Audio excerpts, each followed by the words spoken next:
बच्चों, हमारी ब्लैकबोर्ड पाठशाला में आपका स्वागत है। तो आइए शुरू करते हैं ब्लैकबोर्ड पाठशाला चैप्टर 2 फ्रैक्शन एंड डेसिमल का एक्सरसाइज 2.2 का क्वेश्चन नंबर 4 से आज हम स्टार्ट कर रहे हैं बच्चों। तो क्वेश्चन नंबर 4 क्या है? Which is greater. क्वेश्चन है विच इज ग्रेटर। यहाँ पे आपको क्वेश्चन में दो फ्रैक्शन दिए हैं, वन साइड पे टू फ्रैक्शन है, फिर अदर साइड पे टू फ्रैक्शन है। आपको इन दोनों फ्रैक्शन को पहले सॉल्व करना है, सॉल्व करके कंपेयर करना है विच वन इज ग्रेटर, कौन सा फ्रैक्शन यहाँ पे ग्रेटर है। ठीक है, तो आपको समझना है पहले कि ये वाला जो है पूरा एक दो फ्रैक्शन है जिसमें हमको इसको पूरा सॉल्व करना है, और दूसरा यहाँ पर फ्रैक्शन है। ठीक है, एक पार्ट ये है, दूसरा पार्ट ये है। दोनों पार्ट को हम पहले सॉल्व करेंगे, सॉल्व करने के बाद में हम कंपेयर करेंगे। तो पहले है 2/7। ऑफ मीन्स क्या बताया था मैंने? ऑफ मीन्स होता है मल्टीप्लाई। तो 2/7 मल्टीप्लाई बाय 3/4। तो 2/7 मल्टीप्लाई बाय 3/4 आंसर क्या मिल रहा है आपको? पहले हम इसको multiplication product of the numerator value and product of denominator value, इस फॉर्म में हम पहले नंबर्स को लिखेंगे। अब देखिए आप कुछ कैंसिल हो रहा है यहाँ पे 2 और 4 कैंसिल हो रहे हैं। 2 1 जा 2, 2 2 जा 4। तब हमें क्या मिल रहा है? 3 1 जा 3, 7 2 जा 14। तो फ्रैक्शन क्या बन गया? 3/14। अब आप इसी तरीके से दूसरा फ्रैक्शन यहाँ पे इस दूसरे पार्ट को अब हम सॉल्व करें तो 3/5। Of means multiply 5/8। तो अब product of the numerator values upon product of denominator values. अब देखिए क्या कैंसिल हो रहा है यहाँ पे? 5 1 जा 5। अब क्या बच रहा है हमारे पास? 3/8। अब देखिए एक साइड पर है 3/14, दूसरी साइड पर है 3/8। अब हमें इसको कंपेयर करना है कि कौन सा फ्रैक्शन बड़ा है। अब इसकी दो मेथड होती है सॉल्व करने की। देखिए जब क्या होता है, हम फ्रैक्शन को कंपेयर करने के लिए पहले लाइक फ्रैक्शन बनाते हैं। लाइक फ्रैक्शन का क्या मीनिंग होता है? लाइक फ्रैक्शन ऐसे फ्रैक्शन होते हैं जिसमें डिनोमिनेटर सेम होते हैं। तो पहले हम इन दोनों फ्रैक्शन को लाइक फ्रैक्शन बना लें, उसके बाद में हम कंपेयर करें। पहली मेथड ये हो गई। दूसरी मेथड ये हो गई कि यदि जो है डिनोमिनेटर सेम नहीं है लेकिन यहाँ पर न्यूमरेटर तो सेम है, तो न्यूमरेटर जब सेम होते हैं उस कंडीशन में हम किसको ग्रेटर और किसको स्मॉलर मानते हैं। इस तरीके से दो मेथड है। तो पहले मैं आपको फर्स्ट मेथड बताऊंगी जिसमें हम पहले डिनोमिनेटर वैल्यू को इक्वल करेंगे। तो यहाँ पर है 3/14 और दूसरा फ्रैक्शन है 3/8। तो पहले हम 14 और 8 का एलसीएम ले लेंगे।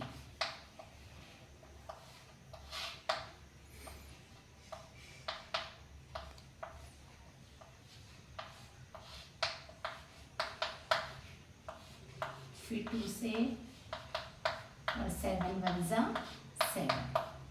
अब एलसीएम आपको क्या मिल रहा है? एलसीएम यहाँ पे 2 2 जा 4, 4 2 जा 8, 8 7 जा 56। तो एलसीएम क्या मिल रहा है? 56। अब 3/14 है तो 3/14 में अब यहाँ पर हम कितने नंबर को मल्टीप्लाई करें कि हमें एलसीएम 56 मिल जाए। 14 में हम कौन से नंबर को मल्टीप्लाई करें कि हमें 56 मिल जाए? क्या हम 4 को मल्टीप्लाई कर सकते हैं? 14 4 जा 56 होता है। अब हम 4 को डिनोमिनेटर में मल्टीप्लाई कर रहे हैं तो न्यूमरेटर में भी मल्टीप्लाई करना पड़ेगा। तो आ गया ये 12। अब इसी तरीके से 3/8 देखिए, इसमें हम किस नंबर को मल्टीप्लाई करें कि हमें 56 मिल जाए? 7 जा 8 7 जा 56। तो हमने ऊपर भी 7 से मल्टीप्लाई किया, 7 3 जा 21। अब देखिए क्या ये दोनों लाइक फ्रैक्शन बन गए? कौन कौन से? 12/56 और 21/56। अब हम इन दोनों आपको लाइक फ्रैक्शन दिख रहे हैं। लाइक फ्रैक्शन का कंसेप्ट क्या है? जिसमें सेम डिनोमिनेटर होते हैं। न्यूमरेटर वैल्यू कुछ भी होगी लेकिन डिनोमिनेटर सेम होना चाहिए, तो वो लाइक फ्रैक्शन बन जाते हैं। अब लाइक फ्रैक्शन तो बन गए, ये कैसे बनाए हमने? एलसीएम लेकर बनाए। ठीक है, दोनों डिनोमिनेटर को हमने सेम बना लिया। अब आप इसको इजीली कंपेयर कर सकते हैं। अब हमें न्यूमरेटर वैल्यू को चेक करना है कि न्यूमरेटर वैल्यू कौन सी ग्रेटर है। तो कौन सी वैल्यू आपको ग्रेटर दिख रही है इसमें? 12 ग्रेटर है या 21 ग्रेटर है? कौन ग्रेटर है? 21 ग्रेटर है। इसका मतलब 21/56 फ्रैक्शन जो है, ये वाला फ्रैक्शन, ये इस फ्रैक्शन से ग्रेटर है। तो ये फ्रैक्शन कैसे बना, कहाँ से बना ये वाला फ्रैक्शन? ये फ्रैक्शन बना 3/8 से। 3/8 कहाँ था? 3/8 इसको सॉल्व करने पे आया। इसका मतलब इन दोनों में कौन ग्रेटर हुआ? ये वाला बॉक्स ग्रेटर हुआ। ठीक है, तो इसका मतलब हम यदि इसको लिखें तो 3/5 ऑफ 5/8 इज ग्रेटर। ठीक है, तो ये तो हमारी पहली मेथड हो गई। इस मेथड से हमने, ये मेथड थोड़ी सी लेंदी होती है जिसमें हमें एलसीएम लेकर के डिनोमिनेटर को सेम बनाना होता है। ठीक है, तो एक मेथड तो ये हो गई। दूसरी मेथड हम डायरेक्ट यहीं पर समझ सकते हैं, हम इतना लंबा करने की जरूरत ही नहीं है। क्या है उसका कॉन्सेप्ट? देखिए, मैंने यहाँ पे आपको लाइक फ्रैक्शन बनाना बताया था। लाइक फ्रैक्शन में डिनोमिनेटर सेम होते हैं, लेकिन यदि डिनोमिनेटर सेम नहीं है पर इन दोनों फ्रैक्शन में एक चीज हमें सेम दिख रही है, वो क्या है? न्यूमरेटर वैल्यू सेम दिख रही है। ठीक है, तो न्यूमरेटर वैल्यू यदि डिनोमिनेटर यदि सेम है तो बड़ा नंबर बड़ा कहलाता है और छोटा नंबर छोटा कहलाता है। लेकिन जस्ट अपोजिट इसका इस कंडीशन में आ जाता है, जब न्यूमरेटर वैल्यू सेम होती है तो बड़ा नंबर डिनोमिनेटर पे चेक करना है, बड़ा नंबर छोटा हो जाता है और छोटा नंबर बड़ा हो जाता है, जस्ट अपोजिट हो जाता है इसका। यदि आपको ये कंसेप्ट माइंड में रहे तो आप डायरेक्ट यहीं सॉल्व कर लेना। उस कंडीशन में जो है 3/8 ग्रेटर हो जाएगा। कैसे हो जाएगा एक बार और बताती हूँ मैं आपको। यहाँ पर जो है हमने लाइक फ्रैक्शन बनाए, डिनोमिनेटर सेम हो गए। डिनोमिनेटर सेम हो गए तो हमने न्यूमरेटर वैल्यू को चेक किया। न्यूमरेटर वैल्यू में बड़ा कौन है? 21 बड़ा है, इसलिए ये फ्रैक्शन बड़ा हो गया। लेकिन यदि डिनोमिनेटर डिफरेंट है बट न्यूमरेटर वैल्यू सेम है, तब क्या करना है? न्यूमरेटर वैल्यू सेम होने पर हम डिनोमिनेटर की वैल्यू को चेक करेंगे। तो बड़ा नंबर कौन है? 14 है। अब जो बड़ा नंबर है उसको हम बड़ा नहीं मान करके छोटा मानेंगे और छोटे नंबर को हम बड़ा मानेंगे। उस कंडीशन में यहीं पर हमें समझ में आ गया कि 3/8 इज ग्रेटर देन 3/14। ठीक है, ये हमारा नेक्स्ट कंसेप्ट तरीके से यदि आप इस कंसेप्ट को ध्यान में रख सकते हैं तो आप यहीं पर डायरेक्ट आंसर दे दें, और यदि आपको ये ध्यान नहीं रहता है तो फिर आप इसी मेथड को फॉलो करिए। इसमें क्या होगा कि आप पहले दोनों फ्रैक्शन के डिनोमिनेटर को सेम बनाएंगे एलसीएम का यूज करके, एलसीएम निकाल करके, और उसके बाद में फिर जो न्यूमरेटर वैल्यू जो भी ग्रेटर होगी बस उसी फ्रैक्शन को हम ग्रेटर मान लेंगे। ठीक है, तो यदि आपको ये कंसेप्ट ध्यान रहता है तो ठीक है, अदरवाइज आप इसी को फॉलो करिए। तो हमारा फाइनली क्या रहा answer? 3/5 of 5/8 is greater than this fraction.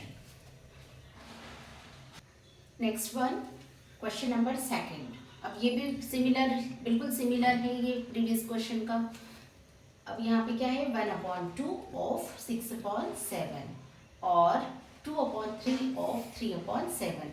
फिर से हम दोनों साइड के जो है फ्रैक्शन को सॉल्व करेंगे, सिंप्लीफाई करेंगे।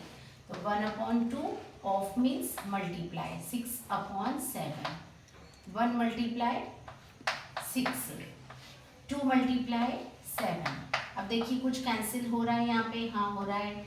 2 1 ज़ा 2, 2 3 ज़ा 6, तो क्या मिला हमें फ्रैक्शन? 3/7। 3/7 हमें सॉल्व करने पे मिला है। अब हम इसी तरीके से इधर वाले फ्रैक्शन को भी सिंप्लीफाई करेंगे। 2/3 मल्टीप्लाई 3/7, तो 2 मल्टीप्लाई बाय 3/3 मल्टीप्लाई बाय 7, 3 से 3 कैंसिल। फ्रैक्शन क्या मिला हमें? 2/7। अब देखिए यहाँ पर है 3/7, यहाँ पर 2/7। अब यहाँ तो बहुत ही सिंपल हो गया, यहाँ तो हमें एलसीएम लेने की जरूरत ही नहीं पड़ी। क्यों? क्योंकि ये ऑलरेडी लाइक फ्रैक्शन है, मतलब इनके डिनोमिनेटर तो सेम है। तो हम क्या करेंगे? सिर्फ न्यूमरेटर वैल्यू को कंपेयर करेंगे। तो which one is greater? 3 is greater और 2 1 is greater? Which one is greater? 3 और 2? तो 3 इज ग्रेटर, इसका मतलब 3/7 इज ग्रेटर देन 2/7। तो हमारा कौन सा वाला 1/2 ऑफ 6/7 इज ग्रेटर, हम यहाँ पे फाइनली आंसर में लिख सकते हैं, इज ग्रेटर। ठीक है, ये आपका आंसर हो गया। चलिए अब हम बढ़ते हैं क्वेश्चन नंबर 5 की ओर। क्वेश्चन नंबर 5 क्या दिया है आपको, वर्ड प्रॉब्लम है। अब हम इसको समझते हैं। साइली प्लांट्स 4 सैपलिंग, साइली ने 4 जो है प्लांट्स की सैपलिंग की है in a row in her garden. The distance between 2 adjacent saplings in 3/4 metre. Find the distance between the first and the last sapling। पहले हम क्वेश्चन को ध्यान से समझेंगे, फिर हम सॉल्यूशन पर पहुंचेंगे। साइली ने 4 सैपलिंग को एक रो में प्लांट किया है, मीन्स 4 जो है छोटे छोटे पौधों को, सैपलिंग को उसने उसके गार्डन में जो है प्लांट किया है। कैसे, 1 2 3 4, ये 4 छोटे प्लांट्स हैं, सैपलिंग्स हैं। अब यहाँ पर जो है कह रहे हैं the distance between 2 adjacent sapling, 2 adjacent sapling. Adjacent का क्या मीनिंग होता है, एडजेसेंट का मतलब होता है जस्ट पास वाला। ठीक है, तो एडजेसेंट सैपलिंग, अब 2 एडजेसेंट सैपलिंग के बीच की जो डिस्टेंस है वो है 3/4। नंबर ऑफ सैपलिंग कितने हैं, 4 हैं, और हर 2 एडजेसेंट सैपलिंग के बीच की डिस्टेंस है 3/4।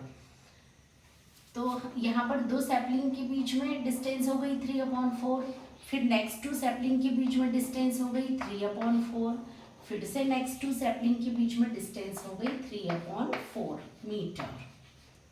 इतना समझ में आ गया आपको कि नंबर ऑफ सैपलिंग कितने हैं, 4 हैं। उसको एक रो में, रो मतलब इस फॉर्म में है ना, ये कॉलम होता है, ये रो होता है, तो एक रो में क्या किया, साइली ने प्लांट किया। अब यहाँ पर 2 एडजेसेंट सैपलिंग के बीच की जो डिस्टेंस है वो है 3/4। तो 3/4, फिर से 3/4, फिर से 3/4।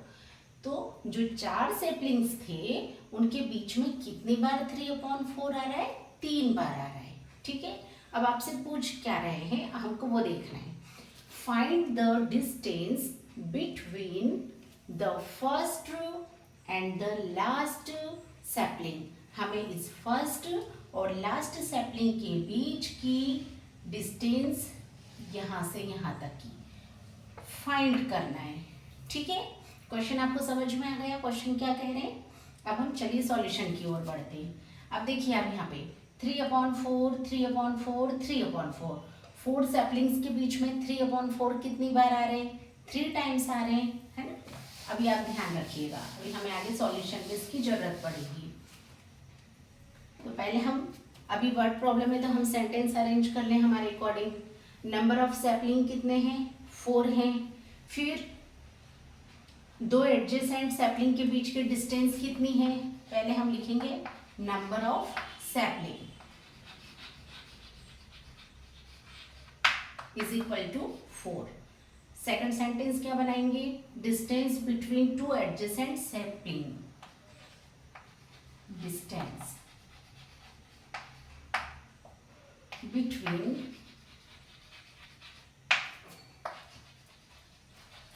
2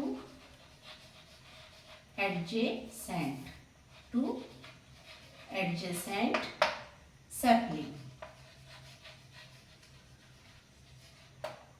क्या आ रहा है, 3/4 मीटर। 2 एडजेसेंट सैपलिंग के बीच की डिस्टेंस है 3/4। तब हमें क्या करना पड़ेगा, हमें फाइंड करना है कि distance between first and last sapling. अब हम लिखेंगे distance between first row, distance between first row and last sapling. हाँ, अब इसको क्या करेंगे हम, अब देखिए या तो 3/4 को हम 3 बार प्लस कर ले, कैसे 3/4 प्लस 3/4 प्लस 3/4, या तो हम ऐसा लिख लें या फिर हम क्या लिख सकते हैं 3 मल्टीप्लाई बाय 3/4। इन दोनों का मतलब एक ही होता है। 3/4 को, क्योंकि मैंने अभी डायग्राम के थ्रू आपको बताया था कि 4 सैपलिंग के बीच में कितनी बार 3/4 आ रहा है, 3 बार आ रहा है। तो 3 बार आ रहा है मतलब 3/4 को हमें 3 टाइम प्लस करना है। या तो हम ऐसा कर ले या फिर हम 3 मल्टीप्लाई बाय 3/4, दोनों का मतलब एक ही है। तो हम क्या करेंगे यहाँ पे 3 मल्टीप्लाई बाय 3/4। अब होल नंबर को फ्रैक्शन से मल्टीप्लाई करना सिखाया था मैंने, कैसे मल्टीप्लाई करेंगे 3 मल्टीप्लाई बाय 3/4, तो 3 3 जा 9/4। ये किस टाइप का फ्रैक्शन है, इम्प्रॉपर फ्रैक्शन है। तो इम्प्रॉपर फ्रैक्शन को अब हम मिक्स फ्रैक्शन में चेंज करेंगे। कैसे करेंगे 4 2 जा 8, 4 2 जा 8 एंड 1 9। तो फ्रैक्शन क्या बन गया हमारा मिक्स्ड फ्रैक्शन 2 1/4 मीटर। साथ में आपको यूनिट भी लगाना है, ठीक है। तो फाइनली आपसे पूछ रहे हैं find the distance between the first and the last sapling. तो फर्स्ट और लास्ट सैपलिंग के बीच की डिस्टेंस क्या हो गई 2 1/4 मीटर। चलिए अब हम बढ़ते हैं क्वेश्चन नंबर 6 की ओर। क्वेश्चन नंबर 6 है Lipika reads a book for 3/4 hours every day. क्या है क्वेश्चन, लिपिका रीड कर रही है एक बुक को एवरी डे। वो कितना टाइम दे रही है उसके लिए 3/4 आवर्स जो है वो हर दिन बुक को रीड करने में दे रही है। हर दिन उसको कितना समय लग रहा है बुक को रीड करने के लिए 3/4 hours. She read the entire book in 6 day. अब वो हर दिन जो है इतना समय दे रही है इस फ्रैक्शन में, मीन्स 3/4 आवर्स वो एवरी डे बुक को रीड करने के लिए दे रही है। तब वो उस पूरी बुक को 6 डे में ख़त्म कर देती है, पूरा रीड करके उसको फिनिश कर देती है। So how many hours in all were required by her to read the book. हमसे क्वेश्चन में क्या पूछ रहे हैं, उसको टोटल कितने आवर्स चाहिए, उसको टोटल कितने घंटे चाहिए उस बुक को रीड करने के लिए, ठीक है। कितने दिन में ख़त्म कर रही है बुक को, 6 दिन में ख़त्म कर रही है, 6 डे में वो फिनिश कर रही है। तो उसको कितना समय लग रहा है, मीन्स हमको टाइमिंग अब आवर्स में बतानी है, ठीक है। तो सबसे पहले हम क्या लिखेंगे, Lipika read a book for 1 and 3/4 hours every day. तो Lipika reads a book every day या फिर a day, every day is equal to 3/4 hours, ठीक है।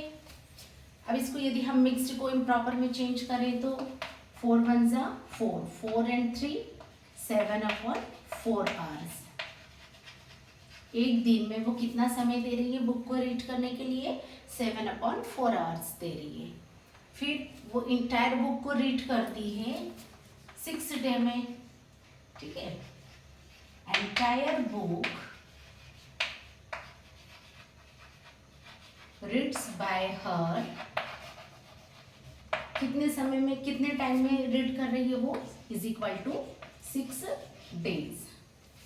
अब हमसे पूछ रहे हैं कि how many hours in all were required by her to read the book. उसको टोटल कितने घंटे लगेंगे उस बुक को रीड करने के लिए। तो हम क्या लिखेंगे, total hours required by her to read the book। ये भी आप इसको बढ़ा सकते हैं, by her to read the book is equal to, हम क्या करेंगे 6 डे को इस आवर्स से मल्टीप्लाई कर देंगे। 6 मल्टीप्लाई बाय 1 3/4। 1 3/4 को हमने 7/4 में चेंज किया था, तो हम यहाँ पर डायरेक्ट 7/4 लिखेंगे। अब 6 क्या है, होल नंबर है, होल नंबर को हम न्यूमरेटर से मल्टीप्लाई करते हैं अपॉन 4। अब देखिए कुछ कैंसिल हो रहा है क्या, यहाँ पे 6 और 4 दोनों कैंसिल हो रहे हैं, किस नंबर से, 2 से, तो 2 2 ज़ा 4, 2 3 ज़ा 6, 7 3 ज़ा 21/2। अब 21/2 इम्प्रॉपर फ्रैक्शन है, फिर से हम इसको मिक्स्ड फ्रैक्शन में चेंज करेंगे, तो 2 10 जा 20, 2 10 जा 20 and 1 21 आवर्स। तो कितने समय में, कितने टोटल कितने आवर्स लगेंगे उसको पूरी बुक को रीड करने के लिए, 10 1/2 आवर्स उसको लगेंगे पूरी बुक को रीड करने के लिए। क्वेश्चन नंबर 7 है, a car run 16 kilometre using 1 litre of petrol. 1 litre petrol में कार कितना रन कर रही है, 16 किलोमीटर रन कर रही है। How much distance will it cover using 2 3/4 litre of petrol. हमसे क्वेश्चन में पूछ रहे हैं कि कार कितनी डिस्टेंस कवर करेगी इतने लीटर पेट्रोल में। ठीक है, 1 लीटर पेट्रोल में इतनी डिस्टेंस कवर कर रही है, तो इतने लीटर पेट्रोल में कितनी डिस्टेंस कवर करेगी, आपसे ये क्वेश्चन में पूछा जा रहा है। तो पहले हम लिखेंगे distance covered by a car in 1 litre of petrol is equal to कितना है, 16 किलोमीटर। तो डिस्टेंस